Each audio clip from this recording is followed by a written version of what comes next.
En aquel tiempo designó el Señor a otros 72 y los mandó delante de él de dos en dos a todos los pueblos y lugares a donde pensaba ir él. Y les decía: la mies es abundante y los obreros pocos. Rogad pues al dueño de la mies que envíe obreros a su mies. Poneos en camino, mirad que os envío como corderos en medio de lobos. No llevéis bolsa, ni alforja, ni sandalias, y no saludéis a nadie por el camino. Quedaos en la misma casa comiendo y bebiendo de lo que tengan, porque el obrero merece su salario. No andéis cambiando de casa en casa. Si entráis en una ciudad y os reciben, comed lo que os pongan, curad a los enfermos que haya en ella y decirle: el reino de Dios ha llegado a vosotros. La Iglesia ha querido poner este pasaje del Evangelio del propio San Lucas en la fiesta del evangelista y discípulo, no así apóstol, San Lucas. Qué hermosos son sobre los montes los pies del mensajero que anuncia la paz, que trae la buena nueva, que pregona la victoria. Hemos de agradecer a San Lucas que haya sido para nosotros un buen mensajero, que anuncia la paz, que trae la buena nueva, eso es el Evangelio, pues fue un fiel instrumento en manos del Espíritu Santo. Él nos ha transmitido un precioso Evangelio, ayer más de uno me lo comentó, y la historia de la primitiva cristiandad en los Hechos de los Apóstoles. Y siempre movido por la gracia de la inspiración divina, pero a la vez por el esfuerzo humano que puso el autor humano, Lucas, con un trabajo bien hecho, pues después de acudir a testigos oculares, él mismo lo dice, pues la ayuda de Dios, la inspiración divina, no suplanta a lo humano. Es algo que los teólogos siempre han estudiado y además abundantemente. ¿Qué es la inspiración? ¿En qué consiste la inspiración? Él mismo nos indica que redactó su obra después de haberse informado con exactitud de todo desde los comienzos y que lo hizo de forma ordenada, no de cualquier manera. Y esto le debió suponer buscar cuidadosamente fuentes de primera, probablemente la Virgen, los apóstoles, incluso las mismas personas que aún vivían y que fueron protagonistas de los milagros, sucesos, narraciones. Cuando un historiador procura informarse, ayer estaba hablando con una persona que trabaja en una empresa internacional y le dije: hombre, enhorabuena, ya ha salido el proyecto en el que estás trabajando. Me miró con cara de sorpresa, con un poco de ironía, y me dijo: ¿qué? ¿Lo ha leído en la prensa, no? Y digo: pues sí. Y me dijo: pues yo, que sé de primera mano, porque estoy pilotando este asunto, le puedo decir que lo que dice la prensa no es verdad. Es un proyecto que, como sabe, por eso me lo ha dicho usted, que enhorabuena que haya salido, pero no ha salido todavía. Estamos en negociaciones, pero no ha salido. Con lo cual, dice: si eso que me ocurre a mí, pues, y si yo ya me callo, ya no digo más, pero la realidad es que el pobre hombre estaba un poco desengañado de las noticias que a veces salen. Bueno, pues San Lucas nos dedica a... es que han dicho, dijeron, dijo alguien. Pues yo imagino de las 450 personas que vieron subir a los cielos a Jesús. Pues San Lucas hablaría a lo mejor con alguna de ellas. San Jerónimo indica la seguridad de las fuentes de las que se nutren. Y gracias a este esfuerzo, que con la ayuda del Espíritu Santo, pues hoy podemos leer maravillados los relatos de la infancia de Jesús, algunas muy bonitas, muy bellas parábolas que solo él recoge, y eso que es parte de los sinópticos, de los tres paralelos, Mateo, Marcos y Lucas, la del hijo pródigo, la del buen samaritano, la del administrador infiel, la del pobre Lázaro, la del rico que acumula todo, que lo leíamos hace poco. También el relato de San Lucas de los dos caminantes de Emaús, lleno de una finura y un acabado hasta los mínimos detalles, cuando el de los detalles sería San Juan, pero también San Lucas.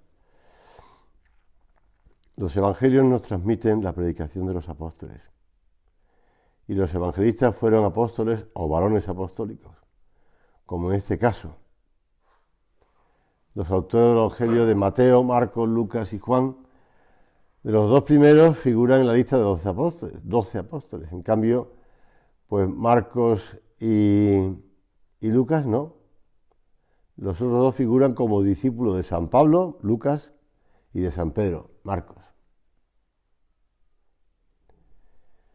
La investigación moderna, al analizar críticamente esta tradición, no ve grandes inconvenientes en atribuir a Marcos y a Lucas estos evangelios. En cambio, pues tiene algunas reticencias en Mateo y Juan. Se suele afirmar que esta atribución lo que pone de manifiesto es la tradición apostólica, efectivamente, porque es, como dice Benito XVI, una fuente que se divide en tres. Sagrada Escritura, que después también se reparte en tradición y magisterio. Lo importante no es la persona concreta que escribiera el Evangelio, sino la autoridad apostólica que estaba detrás de cada uno de ellos. San Justino, padre apostólico, a mediados del siglo II, habla de las memorias de los apóstoles o evangelios. Porque ello era muy importante constatar que estaban predicando una tradición apostólica, porque si no, no tenían contacto con el Jesús. Otros escritores, como Orígenes, dice: la Iglesia tiene 4 evangelios. Los herejes, muchísimos. Entre ellos uno que se ha escrito según los egipcios, dice Orígenes enfadado. Otro según los 12 apóstoles. Basílides se atrevía a escribir un evangelio y ponerlo bajo su nombre. Conozco cierto evangelio que se llama según Tomás y según Matías, y leemos otros muchos. Se ve que el pobre Orígenes ya recurre a la ironía para decir la cantidad de evangelios apócrifos que él se encontraba. Y él, pues, no es de mucho posterior, muy posterior, ¿no? San Lucas es representado por un toro. Como sabes, en la iconografía está Mateo, el hombre, el ángel, Marcos, el león, San Juan, el águila, y Lucas, un toro. ¿Por qué? Porque empieza en su evangelio hablando del sacrificio de Zacarías, cuando le anuncia el arcángel San Gabriel. Y Zacarías está ofreciendo un sacrificio a Dios, y el toro, para los judíos, es el símbolo del sacrificio, el deseo de una vida espiritual que permite pasar por encima de los pecados y de las pasiones. Nos unimos a San Ireneo, que vino desde Lyon hasta Asia Menor para comprobar cuáles eran auténticos evangelios y comprobar cuáles eran los auténticos libros que recogían la Sagrada Escritura, que añade en cierto lugar el verbo artesano del universo, que está sentado sobre los querubines y que todo lo mantiene, una vez manifestado a los hombres, nos ha dado el evangelio cuadriforme. No los 4 evangelios, sino el evangelio cuadriforme. Evangelio que está mantenido, no obstante, por un solo Espíritu, el Espíritu Santo. Cuando tú y yo leemos los evangelios, cuando estamos meditando los evangelios, porque San José María nos recomendaba que no nos limitáramos a leerlo, sino que los meditáramos y los metiéramos dentro de ellos como un personaje más, les estamos pidiendo al Espíritu Santo. Por eso, Con frecuencia cuando se hace la lectura espiritual o cuando se puede rezar el Veni Sancte Spiritus. Estamos pidiendo al Espíritu Santo que nos ayude, que nos ilumine.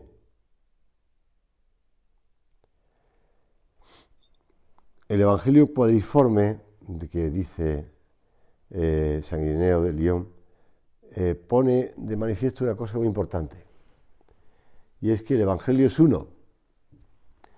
La misma idea se expresa en los títulos de los Evangelios. Sus autores no vienen indicados como otros escritos de la época con el genitivo de origen, Evangelio de, sino el Evangelio según.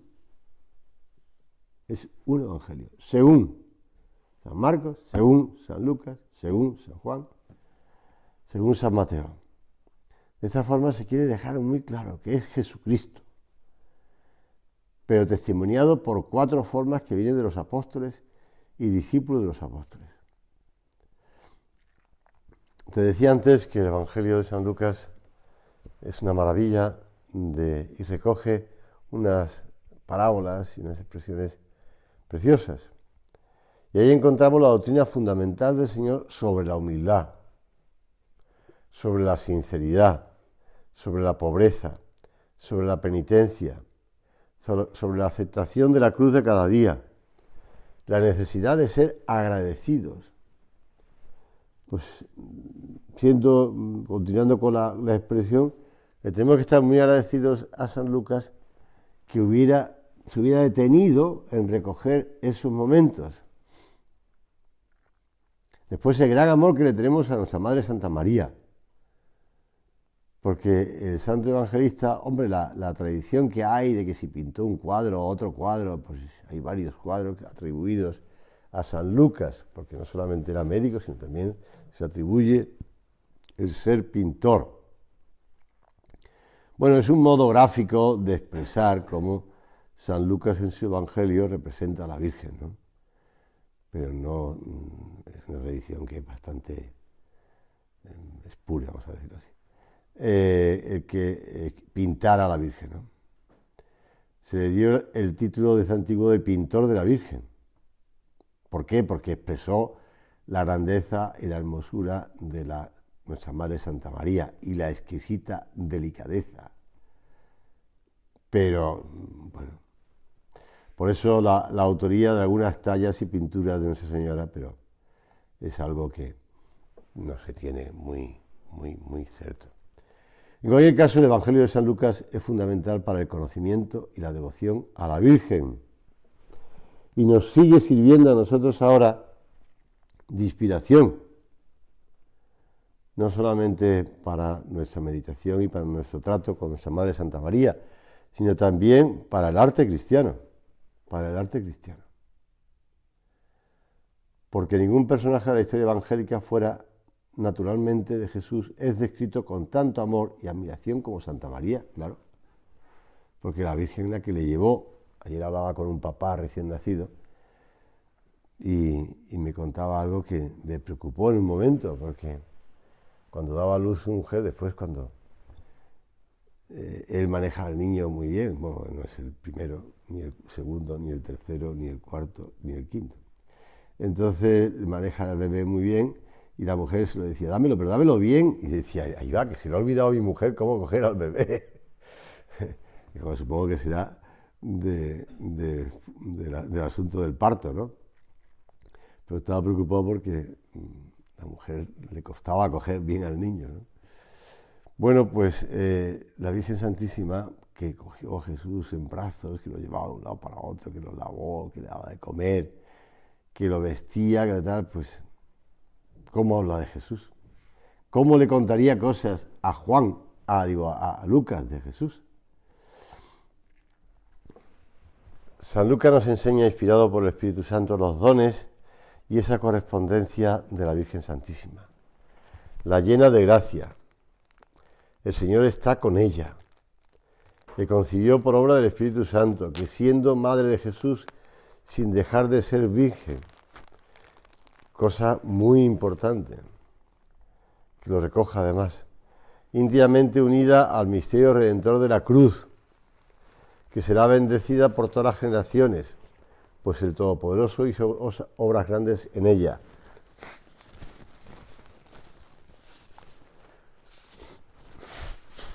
Con razón, una mujer del pueblo alabó entusiasmada y de forma muy expresiva a la Madre de Jesús. El vientre que te llevó y los pechos que te alimentaron, bienaventurados. Y de la misma forma nos enseña la fidelísima correspondencia de la Virgen. Por 2 veces nos muestra a la Virgen Santísima que ponderaba estas cosas en su corazón. Son conocimientos que sólo la Virgen pudo transmitir en momentos en el que abrió su intimidad a Lucas. Lucas recibió la fe alrededor del año 40.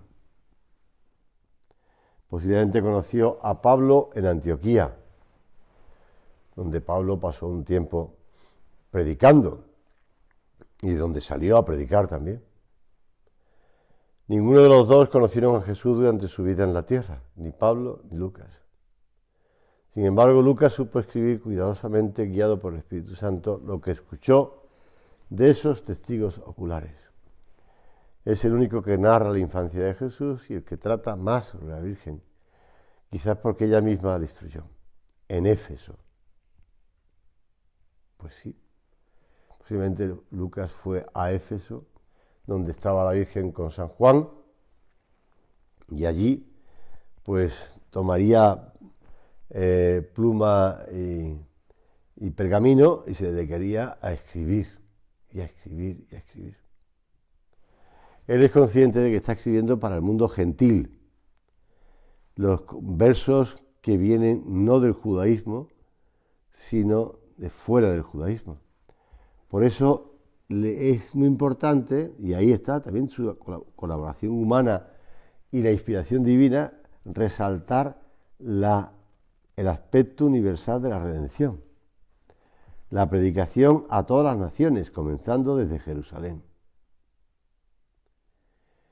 Él está consciente de los peligros de la legalidad judía, que se atan a la ley, las herejías y la frivolidad pagana, porque él viene de un mundo pagano, que conoce muy bien. Y su evangelio muestra una atención especial hacia los pobres, hacia los pecadores arrepentidos y hacia la oración.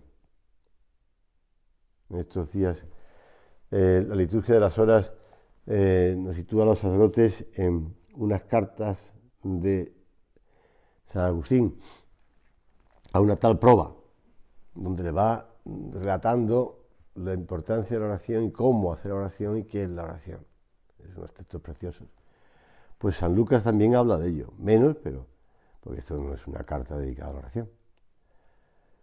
Yo digo que Lucas nace de padres paganos, posiblemente de Antioquía, y es el único escritor del Nuevo Testamento que no es israelita. Pues San Pablo sí.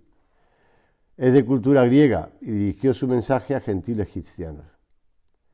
Estaba muy bien educado en la literatura y además tiene conocimientos de medicina. San Lucas, discípulo de San Pablo, quien lo describe como Lucas, el médico querido, en la carta a los colosenses, y desde su prisión de Roma, Pablo dice a su discípulo Timoteo, Lucas solo queda conmigo.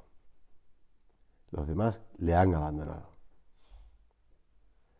San Juan Crisóstomo le llamó incansable en el trabajo, ansioso de saber y sufrir. Lucas no acertaba a separarse de Pablo.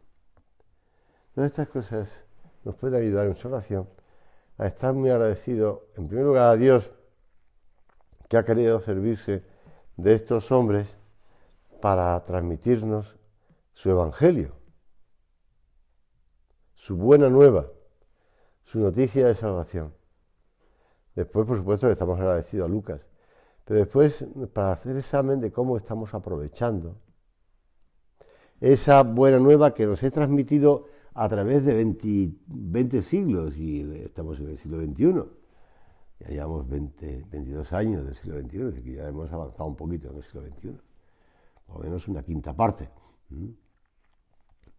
Pues, ¿cómo estamos aprovechando esa buena nueva que nos llega con esa transmisión a lo largo de los siglos y que algunos transmitirla, si San Lucas era ansioso de saber y sufrir, incansable en el trabajo, pues algunos que también fueron también incansables en el trabajo y que incluso sufrieron por el Evangelio.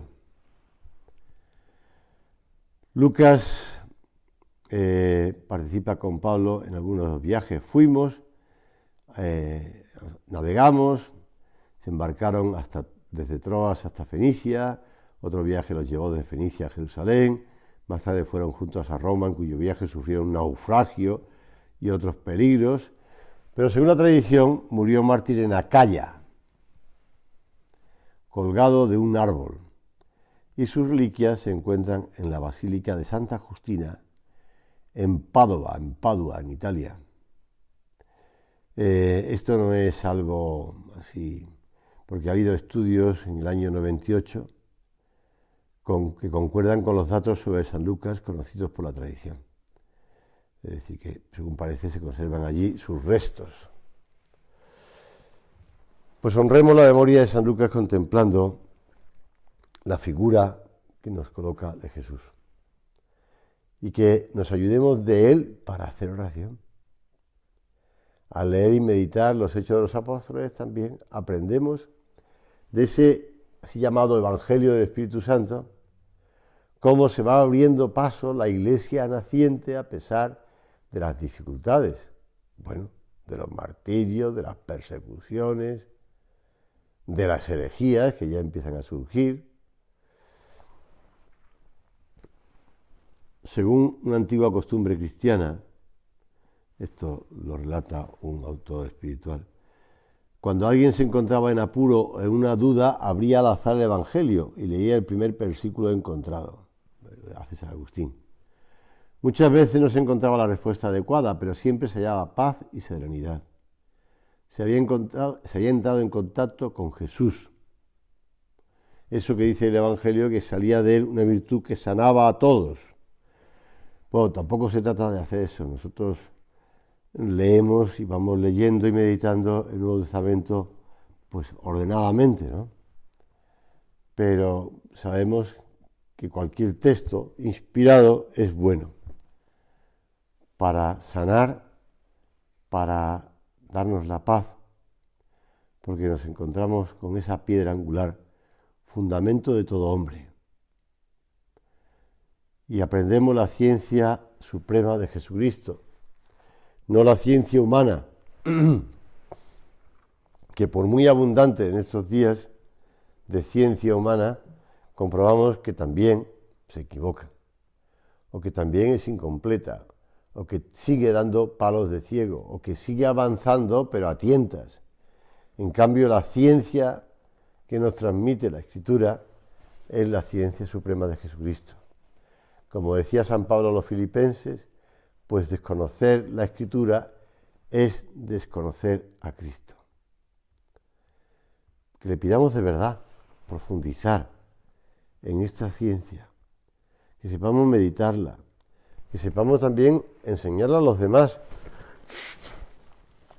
porque lo leíamos, ¿no? ¿Cómo van a creer si nadie les predica? Pues tenemos que hablar de Dios, tenemos que utilizar la doctrina de Dios, tenemos que enseñar esa doctrina de Cristo. Tenemos que utilizar la doctrina de Cristo para argumentar. El otro día que me preguntaba sobre, porque él había dado a leer un libro, empezaba a leer un libro sobre el primer libro de la Biblia, sobre Génesis. Y entonces, bueno, sin marearlo mucho, pero le empecé a explicar algunas cosas y del origen del Pentateuco y tal, del orden como fueron escritos más o menos, de cómo eran las fuentes, y no salía de ese asombro. Le dije, pero mira, lo importante no solamente son los distintos autores que tengan los libros sagrados, lo importante es que hay un autor divino, han sido inspirados por el Espíritu Santo. ¿Cómo nos han llegado? ¿Cómo han sido escritos? ¿Cuál es el orden de ser escritos? ¿Cuál es tal? Pues eso que sea uno, dos o tres autores, nos da igual. Lo importante es la inspiración del Espíritu Santo. Y que cuando tú leas esos pasajes de la Biblia, que sepas que Dios ha querido no solamente que esté escrito, sino que además los copistas te lo hayan transmitido y te llegue así. Y te llegue. Porque la Iglesia es la que no te lo entrega. Por eso meditemos las Sagradas Escrituras con esa conciencia clara de que es el Espíritu Santo el que está empeñado en que lo meditemos y aprovechemos cada riqueza que tiene cada pasaje o cada autor, digamos, o cada libro de la Biblia, aunque es un solo libro, pero bueno, en cada libro de la Biblia, ¿no? Para sacarle ese jugo. Te decía antes las características principales, o algunas de las características principales de San Lucas. San Lucas, por ejemplo, es el único que habla del rico y el pobre, y en algunos pergaminos de Lucas aparece el nombre de Pulón, pero cuando tú lo lees ahora en la misa no aparece el nombre de Pulón, porque no consta que sea realmente así, pues alguien a lo mejor lo puso en un sitio, lo inventó Epulón y nos llegó Epulón, pero bueno, pero en la última versión recogida por la Iglesia, pues no pone para la liturgia, ya no aparece Pulón. Y sepamos un poco pedirle luces al Espíritu Santo cuando leamos. Y también le pedimos, en el caso de San Lucas, como decía por las características, ayuda a la Virgen. A la Virgen, cuando leamos esos pasajes que ella le comentaba a Lucas y que él nos transmitió, que sepamos de verdad, pues pedirle a la Virgen y escuchar a la Virgen y aprender de ella, de lo que nos está diciendo, e imaginarnos esos momentos en los que ella participaba para que también nosotros sepamos acercarnos a Jesús de ese modo como la Virgen lo hacía.